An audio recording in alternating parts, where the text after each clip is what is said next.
The system of counterweights imagined by Jean-Pierre Houdin is very complex and involves a number of details that have raised certain questions. Were the Egyptians capable of making ropes that were sufficiently long and resistant? They would have been subjected to intense friction in view of the massive weights they had to lift.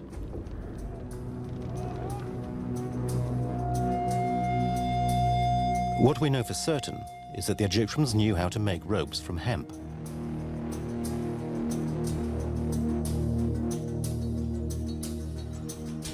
Such ropes, dating back 4,500 years, were found at the foot of the Great Pyramid in the 1950s, when this vast funerary barge was discovered in pieces.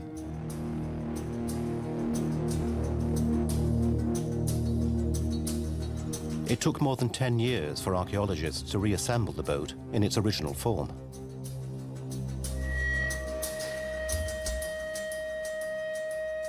The Egyptians were excellent navigators and mastered the art of knots and ropes.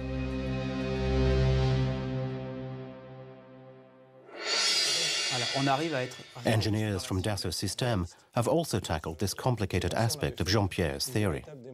The criticism that's been made of Jean-Pierre's model in view of the complexity of the ropes and in view of the rubbing and friction aspect is in principle justified.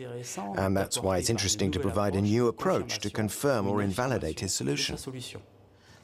This rope is a model which comes directly from recent models of automobile safety belts. It's an application. It's an application that we've produced, yes, because ropes have become rare in industry today. We've had to use this stopgap measure to create something similar, such as a safety belt, and to incorporate the same parameters to simulate the ropes. The difference, however, is that they're not safety belts, but ropes. Real ropes. Real ropes, so we've modified the parameters to make them realistic. The Egyptians used hemp ropes with a low level of elasticity. You've taken that into account. Yes, it's just one coefficient value. But in fact, Richard, this means that the counterweight was always directly connected to the platform of the beam, and that was stretched. But the men who were to pull, their ropes were slack, so they started by pulling on the ropes to make them taut. To take up the slack, in fact. And then once it was taut, they released the counterweight. Okay. And so there was the counterweight, which had no problem with elasticity, with the ropes lengthening. Okay, as soon as people pulled to lift the weight, it was effective. Once the ropes were taut, it was effective. And the ropes were long, sometimes 50 meters long. There wasn't a problem with elasticity or anything? The modelization hasn't indicated any evidence to the contrary, and the dimensions proposed seem realistic. And concerning the friction, what can we say about that? Remarkably, the completed tests give the results foreseen by Jean-Pierre. The presence of friction is not a problem. A small amount of friction is even necessary for the system to function.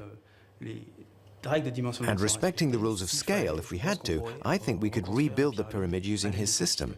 Okay, and do we see the economy in manpower that he'd predicted? Several hundred men less thanks to the presence of the counterweights? That's right. The counterweight system devised by Jean-Pierre answers that question. Fine. So if we wanted to recreate it, it would work? In principle, yes.